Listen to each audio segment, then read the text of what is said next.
মজলিস বা জিকরে আহলে বাইত শুনে আসছি। আমি কালও বলেছিলাম, অন্যরা কারা কারা শুরু করে আমরা জানি না, মিলাদ মাহফিল শুরুতেই তানাদের জীবন কাহিনী পড়ে, বা তানারা যে পীর বা যে মাওলানা সাহেব বা যে মুফতি সাহেবের নির্দেশে চলেন তানাদের জীবন কাহিনী পড়েন। আমরা এটা করি না। আমরা আল্লাহর হামদ সানা করি এবং নবী ও আলে নবীর জীবন কাহিনী পড়ি। এই হচ্ছে অন্যদের থেকে আমাদের পার্থক্য। আমরা যাই পড়ি নবী ও আলে নবীর জিকির করি, এই জন্যে আল্লাহর হামদ সানা করি, নবী ও আলে নবীর জিকির করি। তো আমরা সকলেই মিলে বুলন্দ আওয়াজে বলবো, নারে তাকবীর, নারে তাকবীর, নারে তাকবীর, নারে রিসালাত, নারে রিসালাত, নারে রিসালাত, নারে হায়দারি, নারে হায়দারি, নারে হায়দারি। হুসैनियत, হুসैनियत, হুসैनियत, यजीदियत, यजीदियत, यजीदियत। लब्बैक या हुसैन, लब्बैक या हुसैन, लब्बैक या हुसैन। बर मोहम्मद व आले मोहम्मद सलावत। बस আল্লাহ শুকর, আজাদার ভাইরা যারা এসেছেন আপনারা কারবালাতে চলে আসুন, ফরশে আজায় চলে আসুন। কম সময়ের মধ্যে আমি আমার কিছু গুরুত্বপূর্ণ কথা আপনাদের সামনে রাখব। 1400 বছর ধরে আমাদের বদনামের কুল নেই, আমাদের বদনামের শেষ নেই। ফতোয়া আর ফতোয়া, বদনাম আর বদনাম। যতই প্রমাণ দিই না কেন, যতই দলিল পেশ করি না কেন, আমাদের বদনামের শেষ নেই। আমাদের বদনাম, আমরা বদনামি হওয়ার কারণটা খুঁজি, খুঁজে দেখি। কেউ আমাদের বাপের জন্য আমাদের বদনাম করে না, আমাদের ভাইয়ের জন্য আমাদের বদনাম করে না, আমাদের খানদানের জন্য আমাদের বদনাম করে না। দেখেছি দুনিয়ার মধ্যে আমরা যারা বদনামি হয়েছি একটি খানদানকে মানার কারণে। বুঝতে পারেননি? তারপরেও শুধু মাথায় এরকম করলে হবে, আওয়াজ দিয়ে বলতে হবে। যদি ভালো বলে থাকি কোনো কথা, তবে সুবহানাল্লাহ বললে আমি জানবো আমি ভালো বলতে পেরেছি। আর যদি সুবহানাল্লাহ না বলেন তাহলে আমি জানবো আমি যা কষ্ট করেছি বা যা বলছি সেটা ঠিক হয়নি। আমাকে একটু জানিয়ে দিন আমি ঠিক বলেছি কিনা। আমরা আমাদের ভাইয়ের কারণে বদনামি না, মায়ের কারণে বদনামি না, পিতার কারণে বদনামি না, আমাদের গোষ্ঠী আমাদের খানদানের কারণে বদনামি না, আমরা মোল্লা গোষ্ঠী এই কারণে বদনামি না, গাজী গোষ্ঠী এই কারণে বদনামি না, মল্লিক গোষ্ঠী এই কারণে বদনামি না, গাইন গোষ্ঠী এই কারণে বদনামি না, মন্ডল গোষ্ঠী এই কারণে বদনামি না। তাহলে আমি গবেষণা করে রিসার্চ করে যে জানতে পেরেছি কিছু মানুষের কাছে আমরা বদনামি হয়ে আছি। আর সেই বদনামি হওয়ার কারণ দুনিয়ার মধ্যে ওই সমস্ত মানুষেরা যে খানদানকে মানে না, আমরা সেই খানদানকে মানি। আমরা এমনই একটি খানদানকে মানি যে খানদানকে ওই ব্যক্তি মানে না যে ব্যক্তি আমাদের বদনাম করে। বোঝাতে পারছি? একটি মাত্র খানদানকে আমরা মানি, আর সেই খানদানের পাক ও পবিত্রতার সার্টিফিকেট আল্লাহ কোরআনে দিয়েছে। সেই যে খানদান, আমি ভুল বললে আপনি ধরুন আমাকে, যখন তখন আপনি ধরতে পারেন। আপনার জবাব না দিতে পারি, আমার কথা আমি ফিরিয়ে নেব। 22 পারা সূরা আহজাবের 33 নম্বর আয়াত পড়ুন, দেখবেন আপনার কাছে পরিষ্কার হয়ে যাবে। আল্লাহ একটি খানদানকে পাক ও পবিত্রতার সার্টিফিকেট দিয়েছে, আর সেই খানদানকে আমরা মানি, যার কারণে আমরা বদনামি। আর সে খানদান হলো নবী পাকের খানদান। সে খানদান হলো নবী পাকের খানদান, যার নাম হলো আহলে বাইত।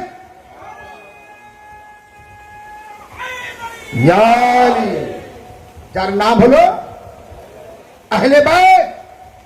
এই আহলে বাইতকে মানার কারণে আমরা বদনামি। আচ্ছা, ভালো কাজ করার কারণে যদি কেউ আপনার খারাপ বলে, সেই ভালো কাজ ছাড়বেন? আপনি নামাজ পড়েন বলে বেনামাজিরা আপনার সমালোচনা করে, আপনি নামাজ ছাড়বেন?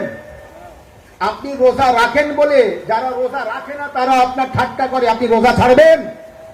আপনি দাড়ি রাখেন বলে যারা দাড়ি রাখে না আপনাকে ঠাট্টা করবে, আপনি দাড়ি চেঁচে ফেলবেন? আপনি কোরআন পড়েন বলে যারা কোরআন পড়ে না আপনার ঠাট্টা করবে, আপনি কোরআন পড়া ছাড়বেন? ছাড়বেন না। ঠিক অনুরূপ দুনিয়ার মধ্যে কোন মাইকা লাল নেই যে আহলে বাইতের নামে কথা বলে, আহলে বাইতকে বদনাম করে। আহলে বাইত পাক ও পবিত্র, কিন্তু আরবের যাকে তাকে আহলে বাইতের ভিতরে সুমার করে তারা বলছে ও আহলে বাইত, ও আহলে বাইত, ও আহলে বাইত। যারা আহলে বাইত না তাদেরকেও আহলে বাইতের ভিতরে এনে আহলে বাইতের গুরুত্ব কমিয়ে দিয়ে সারা আরববাসীকে আহলে বাইত বানিয়ে দিচ্ছে। শুনে রাখুন, আমরা বহুত আগে থেকে বলে এসেছি, আজও বলছি, আমাদের নামে বদনাম শুধু একটাই দেয়, আমাদের বদনামি করে এরা যারা হুসাইন হুসাইন করে, এরা যারা হুসাইন হুসাইন করে এরাই ইমাম হুসাইনকে মেরেছে। শুনতে পাচ্ছেন কি বলে? এই হালি হালি আবার একটা বাংলাদেশের কোন কারখানা থেকে বার হয়েছে এখনো সেটা বলা হয়নি, তবে আমি জানি উমাইয়া বংশের সাথে ওর সম্পর্ক আছে, উমাইয়া খানদানের সাথে সম্পর্ক আছে। সে বেচারা কোন মাদ্রাসায় পড়েছে, কোন ইতিহাস পড়েছে জানি না। আর ইন্ডিয়ারও কয়েকজন ভোকনেওয়ালা, তাকে কি বলে আপনি জানেন? এমন ধরনের কিছু ব্যক্তি তারা আমাদের সম্পর্কে বলে যে যারা হুসাইন হুসাইন করে এর বাপ দাদারা ইমাম হুসাইনকে মেরেছিল। আজ এরা কান্নাকাটি করে হুসাইন হুসাইন করে ক্ষমা চায় যে আল্লাহ যেন এদের বাপ দাদাদের ক্ষমা করে দেয়। এই জন্য এরা হুসাইন হুসাইন করে। আমি বলবো, আপনার কথা এক সেকেন্ডের জন্য আমি মানছি না, কিন্তু চলুন, আপনি সত্যবাদী না আমরা সত্যবাদী, মোবাহেলা তো আর হবে না, কিন্তু মোবাহেলার মতো আর একটা মোবাহেলার ময়দান করা হোক, মোবাহেলার মতো আরেকটি ময়দান করা হোক। সেখানে আপনারা আসুন, আমরা আজাদাররা যাই, সেখানে আপনি আসুন আপনার দলবল নিয়ে, আপনার দলিল ও প্রমাণ নিয়ে, আর আমিও চাই দলবল নিয়ে যাব না, প্রমাণ নিয়ে যাব। প্রমাণও কিছু নিয়ে যাব না, আমি আমার আকীদা নিয়ে যাব, আমি আমার বিশ্বাস নিয়ে যাব, এবং আপনি আর আমি থাকবো, তৃতীয় ঈসাই থাকবে। তৃতীয় কে থাকবে? একজন ঈসাই থাকবে। সেই জায়গায় আমি বলবো আর আপনিও বলবেন, বিচারক ঈসাই কি বলবো? ইমাম হুসাইন আলাইহিস সালামকে যে মেরেছে তার উপর লানত। ইমাম হুসাইন আলাইহিস সালামকে যে মেরেছে, কে মেরেছে? ইয়াজিদ মেরেছে। এখন ইয়াজিদ আমাদের বাপ দাদা না অন্য কারো বাপ দাদা? এটা প্রমাণ হবে ওই ময়দানে। আমরা বলবো ইয়াজিদের উপর লানত, আমরা বলবো ইয়াজিদের বাপের উপর লানত, আমরা বলবো ইয়াজিদের মায়ের উপর লানত, আমরা বলবো ইয়াজিদের দাদার উপর লানত, আমরা বলবো ইয়াজিদের দাদির উপর লানত। আর তাকেও বলতে হবে ওই সময় ঈসাই ব্যক্তি দেখবে আমরা তাদের চেহারার দিকে যখন ইয়াজিদের উপর লানত পড়ব, ইয়াজিদের বাপের উপর লানত পড়ব, ইয়াজিদের দাদির উপর লানত পড়ব, ইয়াজিদের দাদার উপর লানত পড়ব, ঈসাই তখন আমরা তাদের মুখের দিকে দেখবে, যার মুখ ওই সময় কালো হবে, ধরা পড়বে হুসাইনকে তারাই মেরেছে।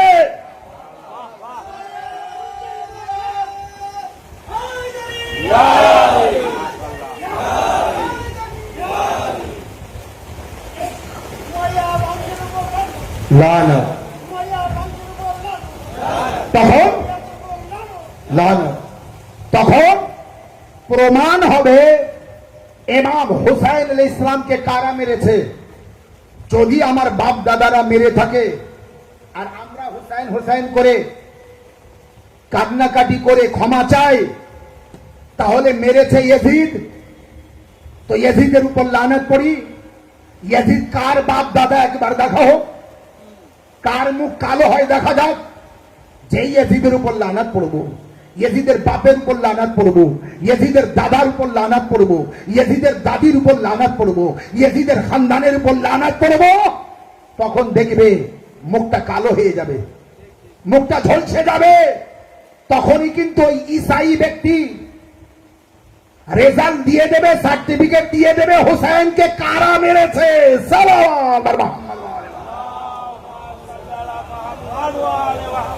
রাসূলুল্লাহর হাদিস, হুসাইন আমার থেকে, আমি হুসাইন থেকে। আমরা হুসাইন হুসাইন করি বলে বড় খারাপ লাগে, কিন্তু একবার বলুন তো রাসূলুল্লাহর কাছে, ইয়া রাসূলুল্লাহ আপনি এত হুসাইন হুসাইন করেন কেন? আমাদের বড় খারাপ লাগে। বলুন বলুন, ইয়া রাসূলুল্লাহ আপনি হুসাইন হুসাইন কেন করেন? আমাদের খারাপ লাগে। শুনুন, হুসাইন হুসাইন করলে যদি খারাপ লাগে, তো আমাদের খারাপ বলার আগে রাসূলুল্লাহকে নাউযুবিল্লাহ খারাপ বলতে হবে। আর মুহাম্মদ রাসূলুল্লাহ সাল্লাল্লাহু আলাইহি ওয়া সাল্লামকে কেউ খারাপ বলতে পারবে না। আর তিনি হুসাইন হুসাইন করেছেন, তানার আওলাদ হুসাইন হুসাইন করেছে, মা ফাতেমা জাহরা হুসাইন হুসাইন করেছে, মাওলা আলী আলাইহিস সালাম হুসাইন হুসাইন করেছে, ইমামে হাসান আলাইহিস সালাম হুসাইন হুসাইন করেছে, ইমামে জাইনুল আবেদিন আলাইহিস সালাম হুসাইন হুসাইন করেছে, ইমামে মুহাম্মদ বাকর আলাইহিস সালাম হুসাইন হুসাইন করেছে।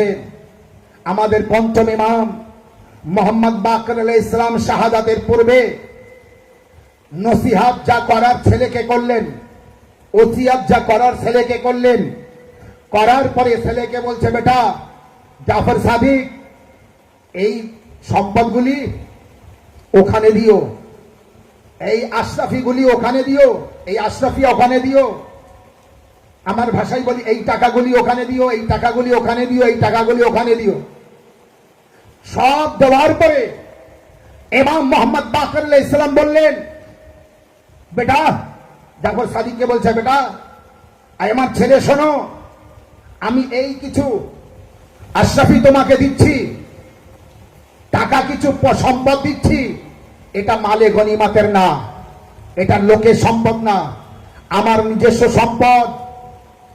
আমার ইন্তেকালের পর মিনার ময়দানে 10 বছর ধরে আমার জাদ্দে মাজলুম ইমামে হুসাইন আলাইহিস সালামের নামে মজলিস করো। কত বছর? 10 বছর ধরে। আপনি বলুন, যদি আমাদের পঞ্চম ইমাম আলাইহিস সালাম অর্থ না রেখে যেতেন আর ছেলেকে না বলতেন, কি ছেলে ইমাম জাফর সাদিক আলাইহিস সালাম কি ইমাম হুসাইন আলাইহিস সালামের নামে মজলিস করতেন না? যদি অর্থ না রেখে যেতেন তো করতেন না, যদি না বলতেন তো করতেন না। এবার যা সেই বুকে হাত রেখে ইনসাফ করে বলুন, বিচার করুন, তাহলে মোহাম্মদ বাকর আলাইহিস সালাম অর্থ কেন রাখলেন আর বলে কেন গেলেন? এই কারণে কাউকে কিছু বলার আগে নিজে পালন করো। ইমাম হুসাইন আলাইহিস সালামের নামে মজলিস করো, এই কথা যে তিনি বলছেন তার আগে নিজে মজলিস করার জন্য অর্থ দিয়ে যাচ্ছেন। আর লাগাতার 10 বছর ধরে যদি কোনো কিছু আলোচনা করা হয় সেটা আর মুছে যায়। 10 বছর তিনি মজলিস করতে বললেন যাতে ইমাম হুসাইন আলাইহিস সালামের মজলিস কখনো বন্ধ না হয়। 1 2 হচ্ছে ইমাম মোহাম্মদ বাকর আলাইহিস সালাম মজলিসের জন্য আলাদা অর্থ রেখে ছেলের কাছে দিয়ে যে আমাদেরকে বলে গেলেন কিয়ামত পর্যন্ত, আর হুসাইনিকে বলে গেলেন দেখো তোমার যত সম্পদ আছে তার থেকে এক আলাদা কিছু সম্পদ ইমাম হুসাইন আলাইহিস সালামের মজলিসের জন্য ব্যয় করো। ইমাম হুসাইন আলাইহিস সালামের মজলিসের জন্য ব্যয় করো। কখন কে বলবে এই পয়সা দাও, এই টাকা দাও, মজলিস করব না? বছরে তোমার একটা বাজেট থাকবে ইমাম হুসাইন আলাইহিস সালামের নামে মজলিস করার জন্য। আমাদের নবম ইমাম হযরতে ইমামে মোহাম্মদ তাকি আলাইহিস সালাম আর 10ম ইমাম ইমামে আলী নাকি আলাইহিস সালাম সালাওয়াত মুহাম্মদ ওয়া আলি মুহাম্মদ। 10ম ইমাম হযরতে আলী নাকি আলাইহিস সালাম, তিনি যখন শেষ সময়, তার একেবারে শেষ সময়, তিনি সেই সময় ওয়াফাতের, তার ইন্তেকালের কিছু সময় আগে তিনি একটা ভক্তকে ডাকলেন। ডাকার পরে বললেন আমার তো এই শরীরের অবস্থা, আমি তো কারবালায় যেতে পারছি না জিয়ারত করতে, আমি তোমাকে কিছু টাকা দিচ্ছি, তুমি আমার তরফ থেকে, আমি যেতে পারছি না তো আমি টাকা দিচ্ছি, তুমি ইমাম হুসাইন আলাইহিস সালামের রওজা কারবালায় জিয়ারত করতে যেও। কোথায়? কারবালায় যেও। ইমাম আলাইহিস সালাম যদি কাউকে না বলতেন তাহলে যেতেন না? যেতেন। কিন্তু তিনি বলতে চেয়েছেন আমারও আপনার, যে যদি তোমার ক্ষমতা থাকে তো নিচে কারবালায় যাও, আর যদি তুমি শারীরিক দিক দিয়ে যেতে না পারো তো অন্য কাউকে অর্থ দিয়ে কারবালায় পাঠাও। সালাওয়াত মুহাম্মদ ওয়া আলি মুহাম্মদ। তাহলে 3টে বিষয় আপনার সামনে আমি আলোচনা করেছি। ইমাম হুসাইন আলাইহিস সালামকে কারা মেরেছে? 2, ইমাম হুসাইন আলাইহিস সালামের মজলিসের জন্য আমাদের অর্থ আলাদা করে রাখা উচিত কিনা? আর 3, হয় নিচে কারবালায় যাও, আর না যেতে পারো তো অন্য কাউকে কারবালায় যাওয়ার জন্য পাঠিয়ে দাও। এই 3টে জিনিস, 3টে মেসেজ আজকের মজলিসে আপনাদের সামনে পেশ করেছি। কারণ ইমাম হুসাইন আলাইহিস সালামের নাম যত মানুষের সামনে নিয়ে আসবেন তত মানুষ হুসাইন হুসাইন করবে, আর মানুষ যত হুসাইন হুসাইন করবে সেই ব্যক্তি তত আল্লাহওয়ালা হবে, নবীওয়ালা হবে, ইমামওয়ালা হবে। সালাওয়াত মুহাম্মদ। কাউকে ডাইরেক্ট আপনি আল্লাহওয়ালা বানাতে পারছেন না। ফারশে আজাই নিয়ে আসুন, দেখবেন সে হুসাইনওয়ালা হবে। আর যেই নাকি হুসাইনওয়ালা হবে ইমাম হুসাইন আলাইহিস সালামের মহব্বত তাকে আল্লাহর দিকে পাঠিয়ে দেবে। ইমাম হুসাইন আলাইহিস সালামের মহব্বত তাকে রাসূলুল্লাহর দিকে পাঠিয়ে দেবে। ইমাম হুসাইন আলাইহিস সালামের মহব্বত শুধু হুসাইন হুসাইন করতে দেয় না, কারণ ইমাম হুসাইন আলাইহিস সালাম বলেছেন, নামাজ পড়ো আমাকে ভালোবাসো, রোজা রাখো আমাকে ভালোবাসো, হজ ওয়াজিব হলে হজ করো আমাকে ভালোবাসো। বোঝা গেল শুধু হুসাইন হুসাইন না, আল্লাহকে মানার সাথে সাথে হুসাইন, নবীকে মানার সাথে সাথে হুসাইন। এই জন্যই তো রাসূলুল্লাহ বলেছেন, হুসাইন আমার থেকে আমি হুসাইন থেকে। কই রাসূলুল্লাহ তো এটা বলেননি, নামাজ আমার থেকে আমি নামাজ থেকে, রোজা আমার থেকে আমি রোজা থেকে, কোরআন আমার থেকে আমি কোরআন থেকে, হজ আমার থেকে আমি হজ থেকে, কাবা আমার থেকে আমি কাবা থেকে, ইসলাম আমার থেকে আমি ইসলাম থেকে না, বরং রাসূলুল্লাহ বলেছেন হুসাইন আমার থেকে আর আমি হুসাইন থেকে। যদি এখন এই মুহূর্তে এই জামানা যে জায়গায় আপনি আর আমি বাস করছি, আমরা জীবন যাপন করছি, আল্লাহর কসম করে বলছি, যদি আল্লাহওয়ালা হতে চান তো হুসাইনওয়ালা হন, যদি আল্লাহওয়ালা হতে চান তো ফরশে আজায় আসুন, যদি আল্লাহওয়ালা হতে চান তো মজলিসে আবু আব্দুল্লাহ হুসাইন আলাইহিস সালামে আসুন। ইমাম হুসাইন আলাইহিস সালামের মজলিস আপনার বিবেক বুদ্ধি জ্ঞান সব কিছু বাড়িয়ে দেয়। এমন কোন ফারসে আজা আছে যেখানে আল্লাহর মারিফাত বলা হয় না? এমন কোন মজলিস আছে যেখানে নবীর মারিফাত বলা হয় না? এমন কোন ফারসে আজা আছে যেখানে ইসলামের আলোচনা হয় না? যেখানে যেখানে হুসাইন সেখানে সেখানে ইসলাম, যেখানে যেখানে ইসলাম সেখানে সেখানে হুসাইন। সালাওয়াত মোহাম্মদ। হুসাইন ছাড়া ইসলাম নেই, আর ইসলাম ছাড়া হুসাইন নেই। আপনি কোনদিন ইমাম হুসাইন আলাইহিস সালামকে ছেড়ে ইসলাম পেতে পারেন না। কিন্তু ইয়াজিদ ইমাম হুসাইন আলাইহিস সালামকে মেরেছে, ইয়াজিদ ইমাম হুসাইন আলাইহিস সালামকে শহীদ করেছে। ইয়াজিদ কোন বংশের? ইয়াজিদের বাপের নাম মাবিয়া, ইয়াজিদের দাদার নাম আবু সুফিয়ান, ইয়াজিদের দাদির নাম কি সকলেই জানে, হিন্দা। হিন্দার ইতিহাস জীবনীতে কি জানেন? রাসূলুল্লাহর চাচা হযরতে হামজার দিল কলিজা বার করে হাড় বানিয়েছিল আর চিবিয়ে চিবিয়ে খেয়েছিল ইয়াজিদের দাদি। ইয়াজিদের খানদানের সাথে যদি কারো সম্পর্ক থাকে তো সে হতে পারে, কেউ ইয়াজিদের ছোট ভাই হতে পারে, কেউ ইয়াজিদের বড় ভাই হতে পারে। ইন্ডিয়ায় কেউ ছোট ভাই বড় ভাইয়ের মধ্যে আছে, বাংলাদেশেও কেউ ছোট ভাই আর বড় ভাইয়ের মধ্যে আছে। সেই ছোট ভাই আর বড় ভাই ধরা পড়বে যেদিন হুসাইনের নামে সমস্ত হুসাইনি লাব্বাইক ইয়া হুসাইন বলে এক মজমায়ে এসে যাবে, এক জামায়াতে এসে যাবে। বা সালাওয়াত মুহাম্মদ ওয়া আলি মুহাম্মদ। লাব্বাইক ইয়া হুসাইন যেই মুহূর্তে এসে যাবে, আল্লাহ আমাদের তৌফিক দান করুক। সালাওয়াত মুহাম্মদ ওয়া আলি মুহাম্মদ। তখনই কিন্তু ইমাম হুসাইন আলাইহিস সালামের মহব্বতে, ইমাম হুসাইন আলাইহিস সালামের ভালোবাসায় আমরা এক জায়গায় হয়েছি। যেই নাকি আমরা এক জায়গায় হব, আল্লাহর কসম করে বলছি, সেই ইয়াজিদের ছোট ভাই আর বড় ভাইয়ের কষ্ট হবে। যতই কষ্ট হোক না কেন, আমি বলেছি আপনার নিন্দা করলেও নামাজ ছাড়বেন না, রোজা ছাড়বেন না, কোরআন ছাড়বেন না, দাঁড়িয়ে রাখাও ছাড়বেন না। আমারও আপনার যতই কেউ নিন্দা করুক না কেন, আমরা হুসাইন হুসাইন করতে ছাড়বো না, আমরা মজলিস করতে ছাড়বো না, আমরা আজাদারি করতে ছাড়বো না। এই আজাদারিতে অনেক সওয়াব আছে, এই মজলিসে অনেক সওয়াব আছে। আমি আপনার সামনে প্রমাণ করে দিয়েছি কিভাবে আমার ইমাম, আপনার ইমাম মজলিস করার জন্য অর্থ আলাদা রাখতে বলেছে।